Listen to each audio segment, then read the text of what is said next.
বাংলাদেশ জামাত ইসলামী সবসময় নির্বাচনমুখী দল। বহুদিন যাবৎ বাংলাদেশের মানুষ ভোট দিতে পারে না, ভোট দেওয়ার একটা ব্যাকুলতা আছে মানুষের মধ্যে। নির্বাচন আমরা ফেব্রুয়ারি কেন, আমরা ডিসেম্বরেই করতে প্রস্তুত। এখন এই দেশে যদি ঘন ঘন সরকার পরিবর্তন না, কথা দ্বারা আমি বলতেছি হবেই তা না।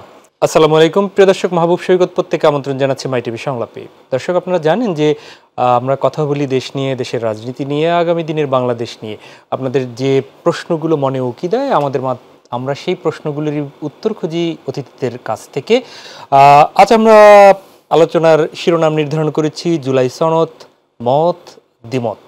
এছাড়াও সার্বিকভাবে কথা বলবো দেশের আবহমান প্রেক্ষাপট নিয়ে। স্টুডিওতে উপস্থিত রয়েছেন হাবিবুর রহমান হাবিব, আপনাদের পরিচিত মুখ, সাবেক ছাত্রনেতা এবং বিএনপি চেয়ারপারসনের উপদেষ্টা। হাবিব ভাই, আপনাকে স্বাগত জানাচ্ছি। আপনাকে ধন্যবাদ। প্রিয় দর্শক, আমাদের সাথে যুক্ত হবেন জামাতের কর্মপরিষদ সদস্য, ঢাকা মহানগরী দক্ষিণের নায়েবে আমির অ্যাডভোকেট ডক্টর হেলাল উদ্দিন। হাবিব ভাই, আমাদের শিরোনাম শুনলেন, সেখান থেকে একটু শুরু করি। আজকে 24টি আজকে বিএনপির পক্ষ থেকেও যে মতামত দেয়া হয়েছে জুলাই সনদ নিয়ে, যদিও সেটি আমরা এখনো প্রকাশ্যে জানিনি যে কি কি বিষয়ে দেয়া হয়েছে, শুধু এতটুকু ইনফর্ম হয়েছি। ইতিমধ্যেই গতকালকে খুব সম্ভবত বেশ কিছু বিষয়ে জামাতের পক্ষ থেকেও দেখেছি যে তারা মিটিং করেছে, সেখানে তাদের আগের মতোই পিআর পদ্ধতি তারা চেয়েছে এবং বেশ কিছু বিষয় এসেছে। ইতিমধ্যে 24টি গুরুত্বপূর্ণ কাজ নির্ধারণ করে আগামী ভোটের নির্বাচনের রোডম্যাপের খসড়া চূড়ান্ত করেছে ইসির পক্ষ থেকে জানানো হয়েছে। 10 সেপ্টেম্বর ভোট কেন্দ্রের খসড়া প্রকাশ করবে, ভোটার তালিকা হালনাগাদ, তাদের সংলাপ টাংলাপ, এই বিষয়গুলো আমরা একটু সেখান থেকেই শুরু করি। জুলাই সনদের ব্যাপারটা একটু যদি পরে আসি, প্রথমেই একটু এই যে ভোটের মাঠ, ভোটের ট্রেনে কিংবা ভোটের যে আবহের মধ্যে ঢুকে গেল, এটা প্রধান উপদেষ্টাও তো ঘোষণা করলেন, সেই আবহে আপনি তো জাতীয় নেতাও, তৃণমূলের সাথেও এখন মিশছেন, কতটা প্রস্তুত? একদম নির্মোহভাবে যদি বিশ্লেষণ করেন, সেখানে আপনাদের ইন্টারনাল আভ্যন্তরীণ নিজেদের পলিটিক্স আছে, অন্যান্য দলের সাথে পলিটিক্স আছে, এলাকার একটা রেজিম চলে গেল, সেই প্রেক্ষাপট আছে, কি কি অসমতা দেখছেন? আপনাকে ধন্যবাদ। আপনার মাধ্যমে মাই টিভির এই অত্যন্ত জনপ্রিয় অনুষ্ঠান দেশে এবং দেশের বাইরে থেকে যারা দেখছেন তাদের সম্মিলিত দর্শক শ্রোতাকে সশ্রদ্ধ সালাম। আর যিনি আসবেন অনেকে অগ্রিম শুভেচ্ছা জানিয়ে আমি শুরু করতে চাই। বহুদিন যাবৎ বাংলাদেশের মানুষ ভোট দিতে পারে না, ভোট দেওয়ার একটা ব্যাকুলতা আছে মানুষের মধ্যে। জি, তা দীর্ঘদিন যাবৎ আমার ভোট হবে কি হবে না, কখন হবে, আদৌ হবে কি না, কেউ 5 বছর, কেউ 10 বছর, কেউ 15 বছর, নানান কাহিনী বলতো। সর্বশেষ যখন প্রধান উপদেষ্টা উনি বললেন এবং ওনার কথা মতো ওনার অফিসের বরাদ্দেই যখন নির্বাচন কমিশন ভোটের ব্যাপারে তাদেরকে চিঠি দেওয়ার পরে তারপর তার নির্বাচন কমিশন তার প্রক্রিয়া শুরু করেছে। ইতিমধ্যে মাসও নির্ধারণ হয়েছে ফেব্রুয়ারি, তারিখও মোটামুটি 11 তারিখ এরকম একটা তারিখ আমার মনে হয়, সুনির্দিষ্টভাবে এখনো না হোক এরকম আর কি, 12 তারিখ 11 তারিখ এরকম নানান কথাবার্তা একটা শোনা যাচ্ছে। এর পরের পরিপ্রেক্ষিতে মানুষ আশ্বস্ত হয়েছে। আমাদের যারা দাতা গোষ্ঠী যারা আছে, বিদেশে যারা আমাদের বন্ধু আছে, তারাও কিন্তু এই যে ভোটের কথা শোনার পরে দাতা সংস্থা বা IMF যারা আমাদের অর্থ ঋণ টিন দেয়, তারা ছাড় দেওয়া তারা শুরু করেছে এবং তারা একটা বিশ্বাস করতে চায় একটা ভোট হবে, অনিশ্চিত সরকার থাকবে না। এই অবস্থার ভিতর দিয়ে আমরা বাংলাদেশের মানুষ ভোটের জন্য প্রস্তুত হয়ে আছে। ইতিমধ্যে জামাতের পক্ষ থেকে এবং চরমনায়ের পক্ষ থেকে এনসিপিও সেই সাথে তাদেরও দাবি, আরও অন্যান্য দাবি আছে। এখন তারিখ ঘোষণার আগে যেগুলি আগে আলোচনা ছিল, যেসব পয়েন্টগুলো, তার ভিতরে কোনো পিআর টেস্ট ছিল না। এখন নতুন করে তারিখ ঘোষণা করার পরে এখন যারা মাঠে নেমেছে পিআর পদ্ধতি ছাড়া তারা নির্বাচন করতেই দিবে না, অংশগ্রহণ করবে না তা বলছে না, করতেই দেবো না। অথচ তারা কিন্তু সবার আগে তারা তার প্রার্থী তা কিন্তু ঘোষণা করেছে। তারা বাংলাদেশের যত জায়গায় তাদের প্রার্থী আগামী দিনে নির্বাচন করবে তাদের প্রার্থীর নাম তারা ঘোষণা করে ফেলেছে, ভোটও চেয়ে বেড়াচ্ছে তারা। অথচ তারা এখানে এসে বলছে যে আমার পিআর পদ্ধতি নির্বাচন করবো না। কখনো কখনো বলে আমরা স্থানীয় সরকার নির্বাচনের আগে আমরা নির্বাচন করতে দেবো না, কখনো বলে গণপরিষদ নির্বাচন হতে হবে, কখনো বলে সমস্ত জুলাই সনদ বাস্তবায়ন হওয়ার পরে তারপর নির্বাচন, কখনো বলে সমস্ত হত্যাকাণ্ডের বিচার শেষ না হওয়া পর্যন্ত কোনো নির্বাচন কথা বলা যাবে না। নানান সময় নানান কাহিনী তারা বানাচ্ছে এবং তারা সর্বশেষ তাদের যে ঘোষণা এবং একটা ইসলামে শাসনতন্ত্র মনে তারাও এখন এই একই রাস্তা তারা ধরেছে। আমি আমার অভিজ্ঞতা থেকে বলতে চাই, এই দেশে নির্বাচন কেউ ঠেকাতে পারেনি। 70 সালের নির্বাচন সেই সময় মৌলানা ভাসানী সাহেব বেশ আলোড়ন সৃষ্টিকারী নেতা ছিলেন। উনি বলেছেন ভোটের আগে ভাত চাই, ভোটের বাকি স্বাধীন করো। ঠেকানোর কথাটা কেন আসছে? এরা বলছে তো হতে দেবে না, তো পেয়ার পরিষদ নির্বাচন মানে তারা এখন পর্যন্ত দাবি, আপনি বললেন যে দাবি মানে এই দাবিতে মৌলানা ভাসানী ছিল, পরে উনি সরে আসছেন না। আমি বলতে চাচ্ছি 1985 সালে যখন সম্ভবত 85 সালে দুই ভাগে দুই দিন নির্বাচন হলো, উপজেলা নির্বাচন, সেই সময় বিএনপি, জামাত, আওয়ামী লীগ সবাই মিলে উপজেলা নির্বাচন ঠেকাতে চেয়েছিল, সবাই পারেনি। 86 সালের নির্বাচনে 15 দল ভাগই হয়ে গেল, যাওয়া না যাওয়া কেন্দ্র করে 5 দল 8 দল 7 দল এক দিয়ে গেল, জামাত চলে গেল আওয়ামী লীগের সাথে নির্বাচন করতে, একসাথে না আলাদা আলাদা হয়ে নির্বাচনে গেল 86 সাল। ওই নির্বাচন না গেলেই কিন্তু এর সাথে অদিন কন্টিনিউ করতে পারে না, সেই নির্বাচন তো হয়ে গেল। 88 সালে আবার বিএনপি, জামাত, আওয়ামী লীগ মিলে চেষ্টা করা হলো অস্থায়ী নির্বাচন ঠেকাতে পারে না। 96 সালে 15 ফেব্রুয়ারি দেশের তত্ত্বাবধায়ক বিধান সংবিধানে সংযোজন করার জন্য দেশটির বেগম খালেদা নির্বাচন করলেন, যেটা নিয়ে অনেক কথা আওয়ামী লীগ বলে, কিন্তু এটা একটা ইতিহাসে একটা যুগান্তরের সিদ্ধান্ত যে একটা দল শুধুমাত্র তত্ত্বাবধায়ক বিধান সংবিধান সংযোজন করার জন্য নির্বাচনটা করেছিল 15 ফেব্রুয়ারি এবং প্রথম সংসদেই সেটা পাশ করেছিল। 30 মার্চ উনি পদত্যাগ করেছিলেন, ক্ষমতা হস্তান্তর করেছিলেন, সেই নির্বাচন ঠেকাতে পারেনি কেউ। 2014 সালে জামাত, বিএনপি, জাতীয় পার্টি সবাই মিলে আমরা ঠেকাতে চেয়েছিলাম, জাতীয় পার্টি না, জামাত, বিএনপি, আওয়ামী লীগ, জামাত, বিএনপি এবং সমমনা দলগুলি আমরা মিলে চেষ্টা করলাম 14 সাল নির্বাচন ঠেকাতে। 153টা বিনা প্রতিদ্বন্দ্বী নিয়ে গেল, তারপরে তারা নির্বাচন ঠেকাতে আমরা পারিনি। 2018 সালে প্রশ্ন আছে যে ঠেকাতে পারেননি না, আপনারা তাদের কৌশলের কাছে পরাজিত হয়েছেন? আপনারা আপনাদের কর্মসূচি প্রত্যাহার করেছিলেন, যেটা ফাঁকা মাঠ ছিল, অনেকে এই শফিউল আলমের পরিভাষায় ওইটাকে কুত্তা মার্কা নির্বাচন বলতো, সেটা হয়েছে, কিন্তু তখন তো আপনারা সহযোগ না দিয়ে এটা আপনাদের ম্যাচুরিটি ঠেকাতে আমরা পারিনি। মানে 153টা এমন ভাবে তারা নিয়ে গেল, জি 151টা কেন না, 148টা কেন না, 150টা কেন না, এই জন্য 150টা করে তো সরকার গঠন করতে পারছে না। ওই নির্বাচনে পরের নির্বাচন না হয়, বাদ বাকি আসুন 151টা করেনি, এই কারণে যে একজন মরে যায়, রিস্ক নিতে চায়নি, 2 জন মরে গেলে যেন 151টা দিয়ে তারা সরকার গঠন করতে পারে, সেটা ঠেকাতে পারেনি। 2018 সালে রাতের বেলা ভোট নিয়ে গেছে, আমরা নির্বাচন গিয়েছিলাম, ওই ভোটও ঠেকাতে পারেনি। সর্বশেষ 2024 সালে জামাত, বিএনপি এবং এই ঘরানার সবাই মিলে চেষ্টা করেছিল, কিন্তু 24 সালে নির্বাচন ঠেকাতে পারিনি। তার মানে এই নির্বাচনও এবার যারা যতই বলুন না কেন, এই নির্বাচনও ঠেকাতে পারবে না। নির্বাচন তফসিল ঘোষণা হয়ে গেলে আরেকটা কারণ আছে এখানে, মানে সেনাবাহিনীর এখানে একটা ব্যাপার আছে। আমার যে জুলাই বিপ্লব বলেন না, অগাস্টে যে আমরা যে 5 তারিখে মুক্ত হলাম, এই সেনাবাহিনীর একটা বড় ভূমিকা ছিল।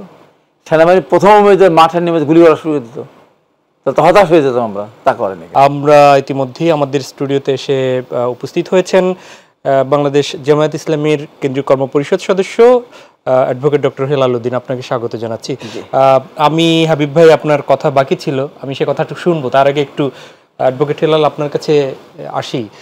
এখন যখন দেশ নির্বাচনী ট্রেনে কিংবা ইসি বিভিন্ন গুরুত্বপূর্ণ কাজ সারছে, মোটামুটি ফেব্রুয়ারির নির্বাচনের ডেডলাইন হয়ে যাচ্ছে, তখনও বেশ কিছু বিষয় নিয়ে জামাত বলছেন এবং মোটামুটি আজকের কথা অনুযায়ী, আজকে তাহের সাহেব একটা প্রোগ্রামে গিয়েছিলেন বিএনপি মহাসচিবকে দেখতে, সেখানের কথা অনুযায়ী মোটামুটি যে পিআর বা অন্যান্য দাবি নিয়ে তারা প্রয়োজনে রাজপথেও নামবেন এরকমই আভাস দিতে পারছিলেন। হাবিব ভাইয়ের প্রশ্ন বলা ছিল যে নির্বাচন কখনোই নির্বাচন ঠেকাতে পারেনি কোনো আমলেই, আপনারা মিলে 2 পক্ষ মিলেও আওয়ামী লীগের সময় পারেননি, তাহলে এই যে ফেব্রুয়ারির নির্বাচনের আগে আপনারা যা বলছেন, এটি নির্বাচন ঠেকানোর পরিকল্পনা নাকি জাস্ট ঘোলা পরিবেশ করার পরিকল্পনা, নাকি পরিকল্পনাটা কি, এটি একটু বলবেন। জি, আপনাকে ধন্যবাদ এবং আপনার মাধ্যমে দর্শক শ্রোতাদেরকেও আমি ধন্যবাদ জানাচ্ছি। আসলে দেখেন, বাংলাদেশ জামাত ইসলামী সবসময় নির্বাচনমুখী দল, আমরা কোনো সময় নির্বাচন ঠেকানো বা আমরা কোনো মানে হঠকারী কোনো কার্যক্রম আমরা বিশ্বাস করি না এবং করিও নি কোনো দিন। আমরা বলছি যে নির্বাচন আমরা ফেব্রুয়ারি কেন, আমরা ডিসেম্বরেই করতে প্রস্তুত।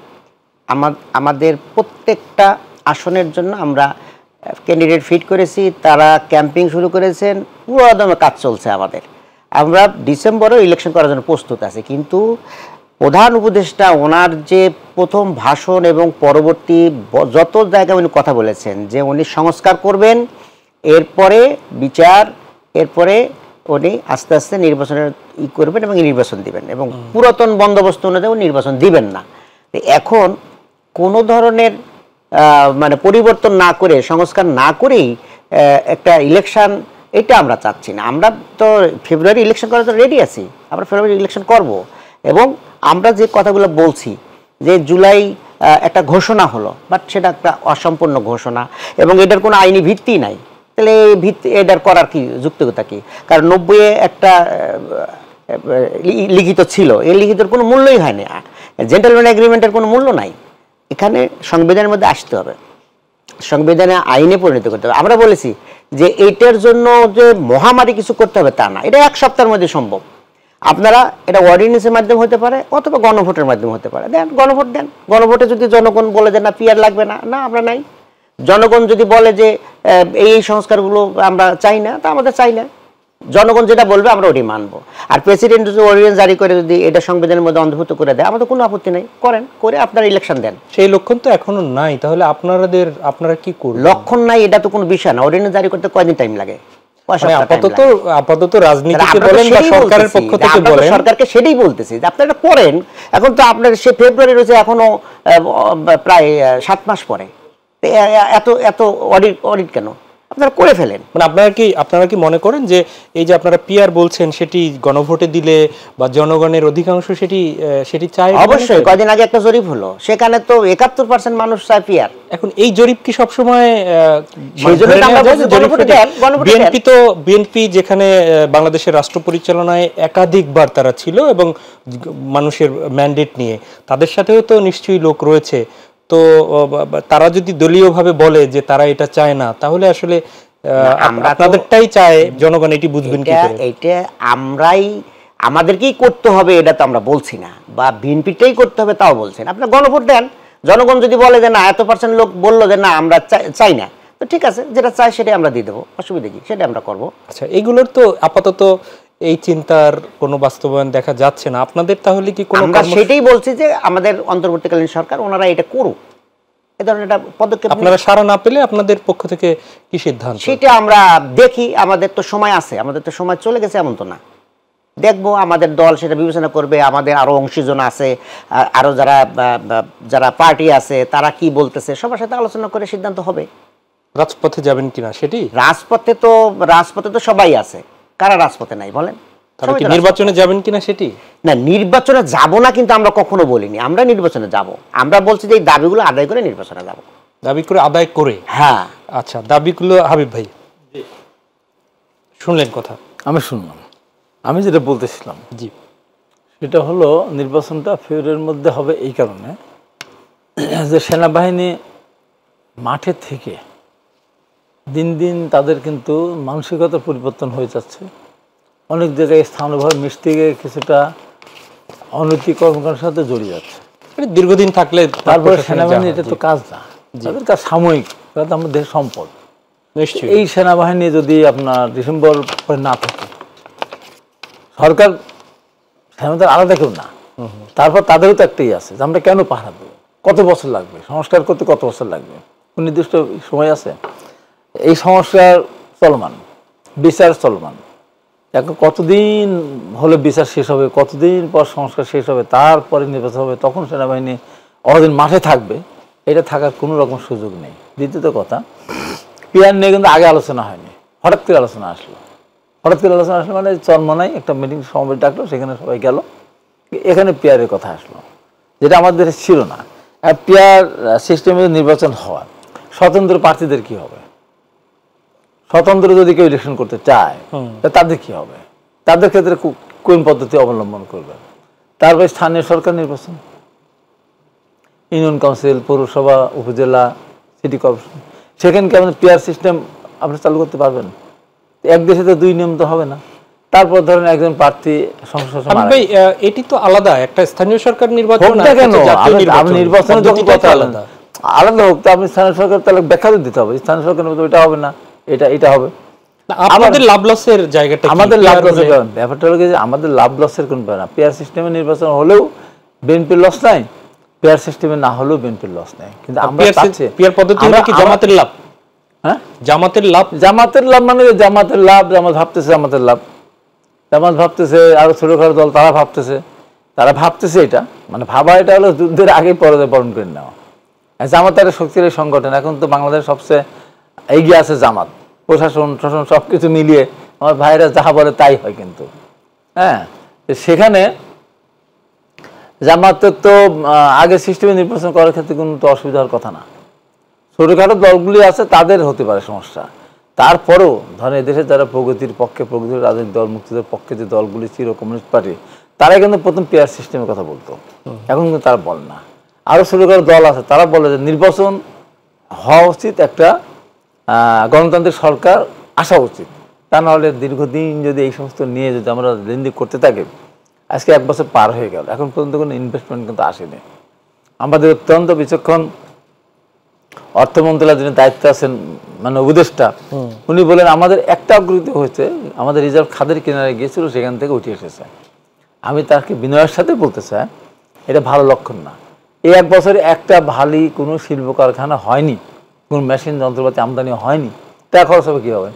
যা আসছে তাই জমতেছে। এখন যদি পাশাপাশি যদি দেখা যেত বাংলাদেশের ভারী শিল্প প্রতিষ্ঠান স্থাপিত হচ্ছে, তাহলে রিজার্ভ বেড়ে থাকলে পারে তখন বলতে পারতাম আমি। ভাই আমি যদি আবার আগের আলোচনায় একটু যাই, সেটি হচ্ছে যে যেহেতু আজকে জামাতের পক্ষ থেকে এই বিষয়ে ইভেন এটি নিয়ে শক্ত তাদের কর্মসূচি দেওয়ারও একটু ইঙ্গিত দিয়েছে, সেখানে একটু যাই। সেটি হচ্ছে যে বিএনপির 31 দফা এবং বিএনপির পক্ষ থেকে বারবার বলা হয়েছে যে ফ্যাসিবাদ বিরোধী আন্দোলনে থাকা যারা সম্মিলিতভাবে পরবর্তী বাংলাদেশ পরিচালনা করা হবে বিএনপি যদি ম্যান্ডেট পায়, তো সেক্ষেত্রে সবাইকে নিয়েই তো পার্লামেন্ট বা দেশ পরিচালনার কথা আপনারা বলছেন। পিআরের সংখ্যানুপাতিক যে জায়গাটা, সেখানেও যাদের কম ভোট আমরা যতটুকু বুঝতে পারছি, তাদেরও প্রতিনিধি ওখানে যাওয়ার সুযোগ হবে। তাহলে বিএনপিও চায় সকল প্রতিনিধি থাকুক, পিআরও যদি সেরকম চায়, তাহলে বিরোধটা কোন জায়গায়? বিরোধটা কোন জায়গায় বলে, নেপালে 12 বছরে 13 বার সরকার পরিবর্তন হয়েছে, পৃথিবীর অনেক জায়গাতেই। পিআর সিস্টেম সমস্যা হলো এইটা। ধরেন বিএনপি 150 সিট পেল, কত দ্বারা বলছে, জি, বাদ বাকি দলগুলি মিলে সমান হয়ে গেল, তখন হয়তো ভোট এদিকে টানাটানি শুরু হয়ে গেল। সরকার গঠন করলো ধরেন অন্য দল বা বিএনপি করলো, একটা পর্যায়ে গিয়ে দেখা গেল যে কোনো একটা দাবি নিয়ে বা একটা তুলে ধরে আমার এই কাজটা করতে হবে, আমি সরে আসলো, আবার তাহলে সরকার আবার পরিবর্তন হবে। মানে এখন আমাদের বাংলাদেশটা দীর্ঘদিন ধরে একটা অর্থনৈতিক দুর্দশার মধ্যে পড়ে গেছে বিগত সরকারের এই সমস্ত দুঃশাসনের কারণে। এখন এই দেশে যদি ঘন ঘন সরকার পরিবর্তন হয়, কথা ধরে আমি বলতেছি, হবেই তা না। পিআর সিস্টেম হলে তো বিএনপি একাই তো সরকার গঠন করার মতো হতে পারে, এবং এখানে লাভ হবে কার? পিআর পদ্ধতিতে নির্বাচন লাভ হবে কার? সবচেয়ে বেশি লাভ হবে আওয়ামী লীগের, পতিত আওয়ামী লীগের। কেন হবে আমি বলি, তারা যে কোনো একটা প্রতীক বেছে নেবে, যে কোনো একটা প্রতীক বেছে নিয়ে তাদের লোকজন সব ওই প্রতীকের পক্ষে তারা ভোট দিতে, ভোট ছাড়তে যে নিষেধ করতে পারবে না। আওয়ামী লীগের সব লোকের নামে তো মামলা হয়নি, আওয়ামী লীগের সব লোক তার দোষী না। জি, এই লোকগুলি যখন আওয়ামী লীগের ভোট দিয়ে যাবে, আপনি ঠেকাতে পারবেন? দেখা গেছে আওয়ামী লীগের ভোটের পার্সেন্টেজ এখনও যেটা পরীক্ষিত প্রমাণিত, যেটা আওয়ামী লীগ বিতাড়িত হয়েছে ঠিক তার অপকর্মের কারণে, তাই আওয়ামী লীগের ভক্ত সমর্থক এসে অন্য দলকে ঢুকে গেছে না, আছে তারা। জি, আমি আমার বিএনপিতে আমরা তাদেরকে গ্রহণ করিনি, জামাত কিছু কিছু গ্রহণ করেছে। এখন সেই কয় %? কালকে একটা মজার ঘটনা ঘটছে আমার ঈশ্বরদীতে, আমাদের ওখানে আমার আত্মীয় হয়, আমার বাড়ির কাছে, বাড়ি বিয়ে হয়েছে। আমি যদি আপনার এইটা একটু রেখে আমি হারিয়ে যাব একটু, অ্যাডভোকেট হেলাল, প্রথমেই শেষ কথা থেকে আসি, জামাতে আওয়ামী লীগের কিছু কিছু নিয়েছেন, এটি থেকে একটু আসি, পরে হচ্ছে আওয়ামী লীগের পিআর পদ্ধতি হলে লাভবান হবে এই শঙ্কার কথা কিন্তু হাবিব ভাই বলেছে, আপনার যদি কোনো ব্যাখ্যা থাকে। জি, এক্ষেত্রে আমি চ্যালেঞ্জ করে বলবো জামাতে আওয়ামী লীগের কোনো অংশগ্রহণ নেই। এইরকম কোনো ডকুমেন্ট যদি ভাই দেখাতে পারে সেটা উনি দেখান, কেমন? আর বিএনপিতে যে শত শত ঢুকছে এর প্রমাণ আছে, কেমন? মানে সারা বাংলাদেশে সার্চ করেন, করলেই দেখবেন যে কত মানুষ আওয়ামী লীগের পদধারী লোক বিএনপি এখন করতেছে। তো এই জন্য এগুলো আসলে ভাইদের মতো পজিশন থেকে এগুলো বলা ঠিক না, কেমন। তো আর একটা বিষয় হলো যে আওয়ামী লীগ চলে আসবে, মানে আওয়ামী লীগ লাভবান হবে। আওয়ামী লীগ লাভবান। আওয়ামী লীগের এই ভোটগুলো তো পিআরের পার্সেন্টেজে তারা সেটি তো এখন মানে এর আগের ভোট তুলনায় আপনাদের চেয়ে তো আওয়ামী লীগের ভোট বেশি দেখিয়েছে 5 আগস্ট পরবর্তী এই সময় কি সেটি হয়তো আমরা জানি না এখন। ব্যাপার হলো যে আমরা যেটা দাবি করছি যে যারা মানে আওয়ামী লীগের যারা গণহত্যার সাথে জড়িত এবং লুটপাটের সাথে জড়িত এই সকল ব্যক্তিদেরকে বিচারের আওতায় আনতে হবে। বিচারের আওতায় আনলে মনে করেন যে যারা অর্থনৈতিক লুটপাট করেছে তাদের একটা লাইনে বিচার হবে, আর যারা সরাসরি গণহত্যার সাথে জড়িত তাদের একটা লাইনে বিচার হবে। বিচারের আওতায় আসলে আওয়ামী লীগ ইলেকশনে আসার দুঃসাহস দেখাতে পারবে না। তাহলে আওয়ামী লীগ কীভাবে লাভবান হবে, কেমন তাদের ভোটার, এবং তারা যদি যেমন হচ্ছে যে তাদের যারা বন্ধু প্রতিম সংগঠন আছে এরকম দুই একটা সংগঠন তো এখন পর্যন্ত আছে বাংলাদেশে, তাদের একটা বড় অংশ দেশ থেকে চলে গেছে, যারা নেতা পর্যায়ের লোকজন চলে গেছে। একটা পর্যায়ের লোকজন তারা দল ছেড়ে দিয়েছে, কেমন, তারা দল ছেড়ে দিয়েছে। এবং যারা ইতিমধ্যেই মানে তাদের যে সাপোর্টার যারা ছিল তারা এখন বিবেচনা করবে যে আসলে আমরা দেশের স্বার্থে যারা দেশের পক্ষে কাজ করবে তারা বিভিন্ন দলে ভোট দিবেন। সেই বিভিন্ন দলের মধ্যে আপনাকেও জামাত আপনাদেরকে আওয়ামী লীগের সাপোর্টারে ভোট দিবে এই আশা কি আপনারা করছেন? জামাতকে দিবে, এনসিপি কে দিবে, বিভিন্ন দলে বিভক্ত হয়ে যাবে তারা।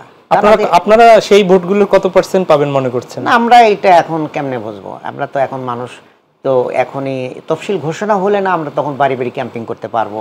যে হাবিব ভাই এর আগে বলেছে যে আপনারা পিআর পদ্ধতি নিয়ে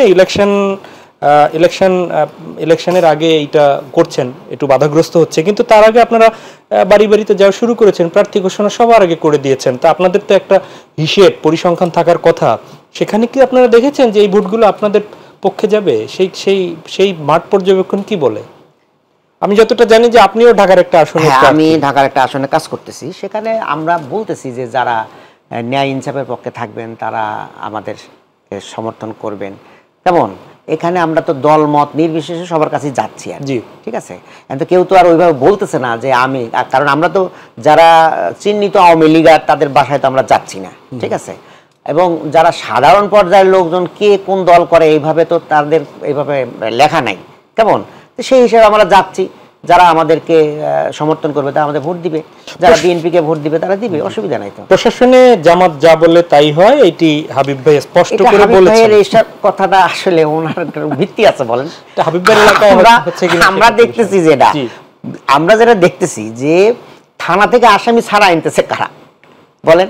কাদের কথায় মানে আসামি ছেড়ে দিচ্ছে, কাদের কথায় মামলা নিচ্ছে, কাদের কথায় মানে বিভিন্ন ধরনের প্রশাসন নড়াচড়া করতেছে। আমাদের অতীতেরও কোনো দিন এই প্রশাসন ডিল করার কোনো নাই, মানে পুলিশ প্রশাসনকে ব্যবহার করে আমরা তো 2001 থেকে 6 সাল পর্যন্ত আমাদের 2 জন মন্ত্রী ছিলেন, কেমন। তো আমরা কিন্তু কোনো সময়ই পুলিশকে ব্যবহার করে আমরা কোনো কাজ করিনি। এবং এখন যে 5ই আগস্টের পরও আমরা যে ভূমিকা রাখছি, বলেন যে কোনো এক জায়গায় আমরা আসামি ছাড়াই নিয়ে চলে আসছি। হেলাল ভাই এখানে পর্যবেক্ষণটা মনে হয় একটু বলা দরকার, সেটি হচ্ছে যে সাধারণত আপনারা যারা একদম গ্রামীণ পর্যায়ে বা জনগণের সাথে কাজ করেন তাদের সমস্যার সম্ভাবনা প্রশাসনের কাছে কোনো যেতে হলে রাজনীতিবিদদের ধরে। তো এখন রাজনীতিবিদরা তো আপনারা সেই প্রশাসনের কাছে বলবেন, তারা আপনাদের কথা শুনে একটু তাদেরকে তাড়াতাড়ি কাজ করে দিবে, স্বাভাবিক। এখন যদি জামাত সেটি না করতে পারেন, মানুষের সেবা করার জন্য সে প্রশাসনকে বললে সেই সেবাটা যদি না হয় তাহলে আপনাদের ভোট কেন দিবে? আপনাদের যদি কথা একদমই না শোনে, হ্যাঁ একদমই না শোনে, আমরা তো এখন তো পাওয়ারে নাই, আমার কথা শুনবে কেন?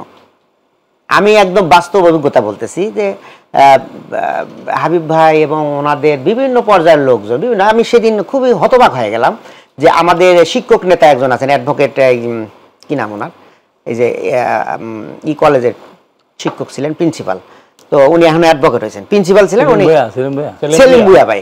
আমি খুবই হতবাক হয়ে গেলাম। উনি বলতেছেন যে শিক্ষা মন্ত্রণালয় জামাত দখল করে রাখছে। হ্যাঁ, এখানে সবকিছু জামাতের নিয়ন্ত্রণ আছে।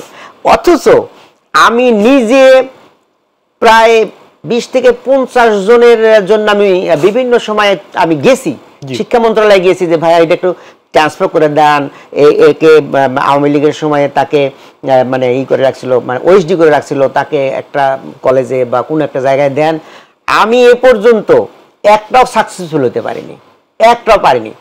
শুধুমাত্র একদম 5ই আগস্টের পর ওই আপনার প্রাইমারি এতে আমি 2-3 জন ভাইকে সহযোগিতা করতে পারছি। তাহলে আমরা কি পারি বলেন? আর দেখেন, সেই ক্ষেত্রে একজন ছাত্র দলের একজন ভাই, আমার রাজশাহী ইউনিভার্সিটি ছোট ভাই, ও এসে আমাকে বলতেছে যে আমাকে মাদ্রাসা এবং কারিগরি বোর্ডের আন্ডারে আমাকে একটু ই করে দেন। জি, ঠিক আছে।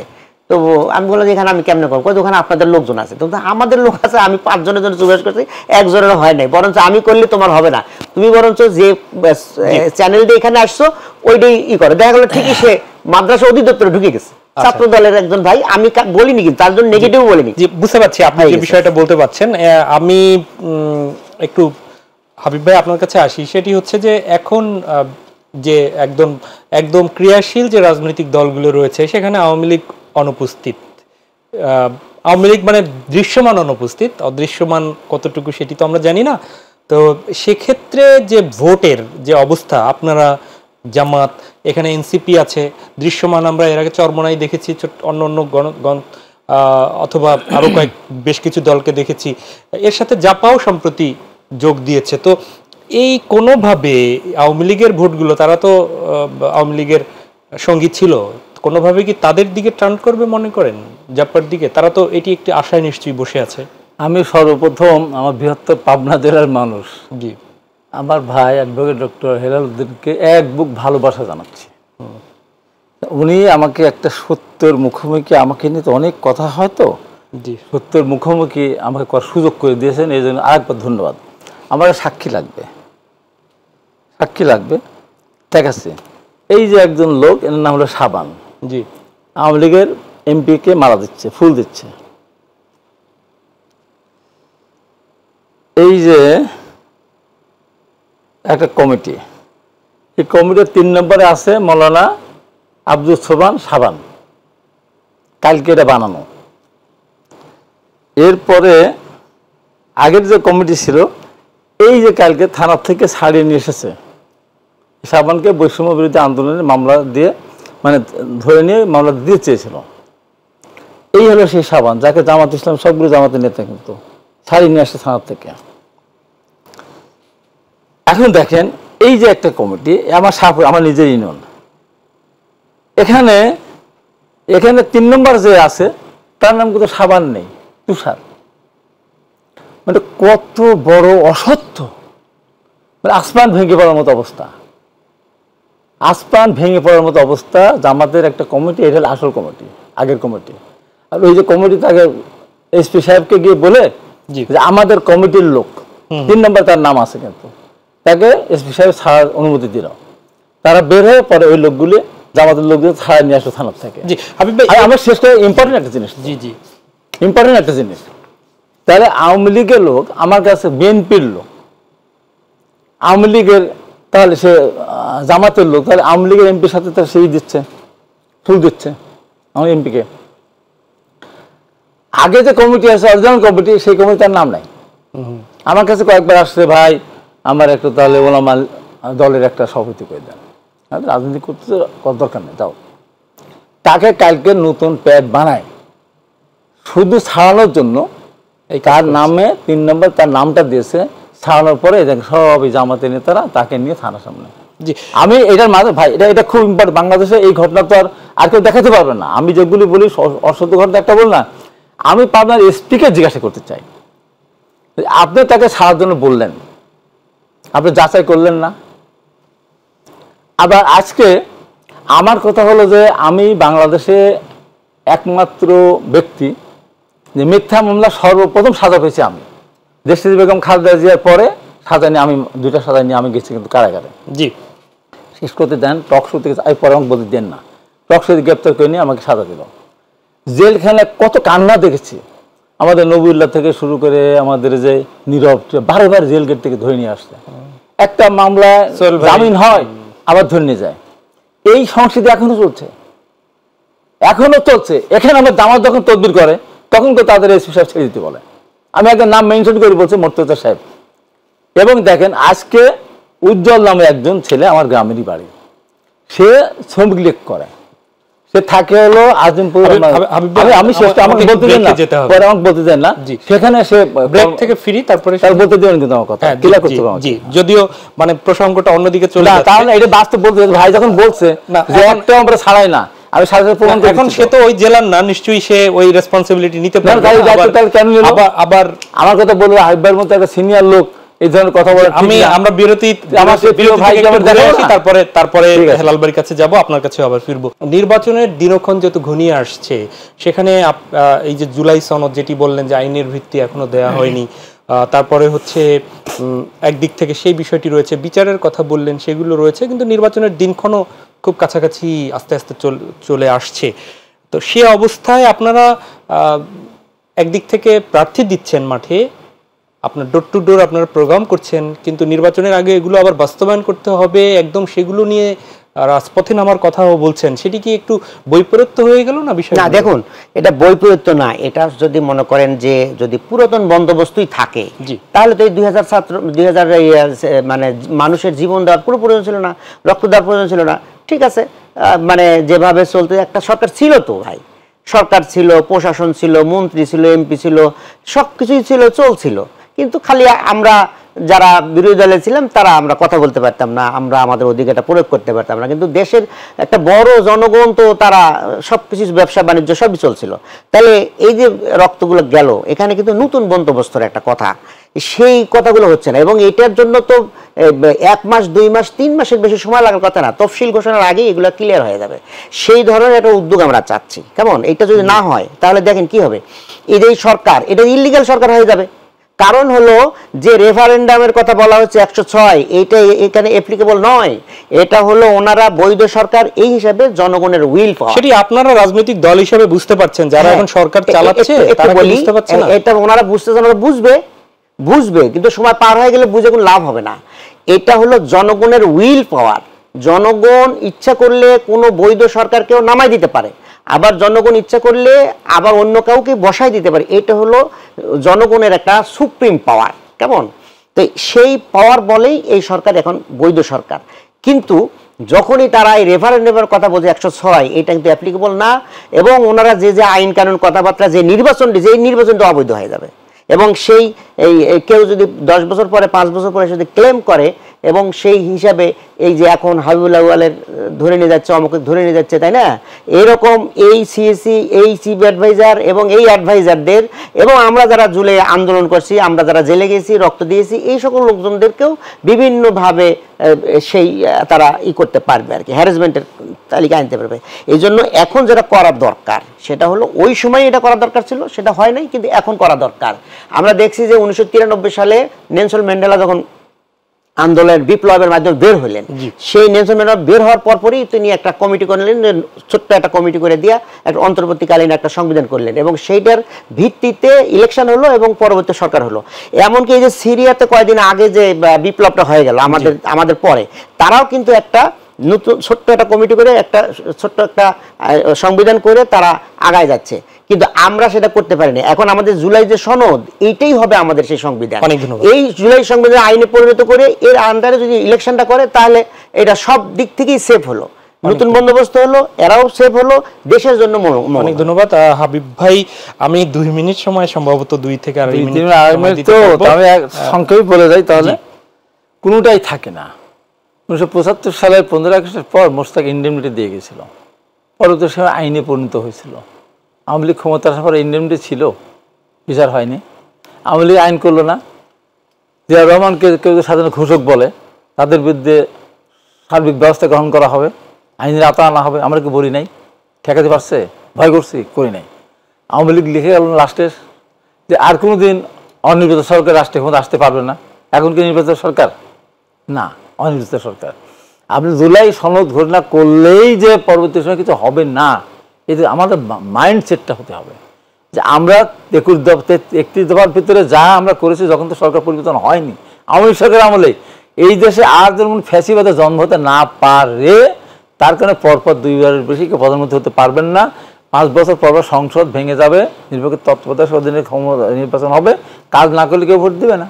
তারপর রাষ্ট্রপতি ও প্রধানমন্ত্রীর ভিতরে ক্ষমতার ভারসাম্য আনয়ন করা এবং সর্বশেষ সুপ্রিম জুডিশিয়াল কাউন্সিলের মাধ্যমে বিচারপতি নিয়োগ অপসারণ ব্যবস্থা। তাহলে এই যে আমাদের ম্যাডাম খালেদা জিয়াকে মিথ্যাবাদে সাজা দিল, নির্বাচন 5 বছর, উত্তর 10 বছর সাজা দিত না। তারেক রহমানকে নির্বাচন খালাস দিল, উচ্চার 10 বছর জেল, 7 বছর জেল, 20 কোটি টাকা জরিমানা করতো না। সেগুলো তো আমাদের ব্যবস্থা আমাদের মধ্যেই তো আছে, ওর মধ্যেই তো আছে।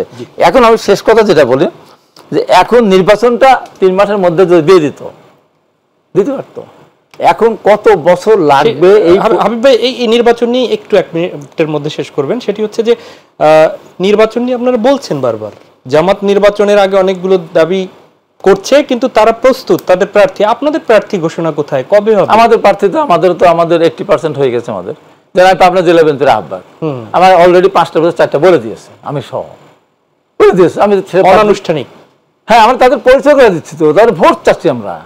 মাঠে গিয়ে ভোট চাচ্ছি, ঢাকা দিচ্ছে না, ঢাকা এখন দিয়েছে, মানে ওইভাবে করেনি। আমার আমি তো ভোট, আমাদের পাবনার 2 প্রার্থী হাসান জাহাবুর তুহিনকে 3-এ দিয়েছে, সেখানে গিয়ে আমি ভোট চাচ্ছি। সেখানে গিয়ে আমি বলেছিলাম যে হাসান জাহাবুর তুহিনকে 3-এ দিয়েছে, একজন প্রার্থী ভোট চেয়ে বেড়াচ্ছে স্বতন্ত্র, তাকে উদ্দেশ্যে কথা বলা, আপনি তত নেতাই হন, এত বছর অত্যাচারিত নির্যাতিত হওয়ার পরে যাতে আপনি ধানসিঁড়ির বাইরে ভোট দিতে পারেন, নৌকা তো নয়, দাঁড়িয়ে পাল্লেও দিতে বলেন, আপনি সুস্থ কর্মীদের মাঝ থেকে বাড়ি আসতে পারবেন কিনা আমার শুনতে, আমি হলে আমিও তাই। আমাদের খবরদার এই কাজটা না করি, এটা বোঝানোর জন্য। কোথাও আমি বলি নাই দাঁড়িপাল্লা ভোট দিলে ঠ্যাং ভেঙে দেবো, ধানসিঁড়ি ভোট না দিলে বাড়ি আসতে দেবো না, আমি কোথাও এগুলি বলি নাই। আমি একটা কথা বলেছি, এখনো বলতেছি, সেটা হলো যে আমি এত অত্যাচারিত হলাম, নির্যাতিত হলাম, সেই আওয়ামী লীগের নৌকা প্রতীকের সাথে যখন আমাকে তুলনা করে যে নৌকা ধানসিঁড়ি 2 সাপের একই বিষ, তখন আমি তো সংগত হতেই পারি।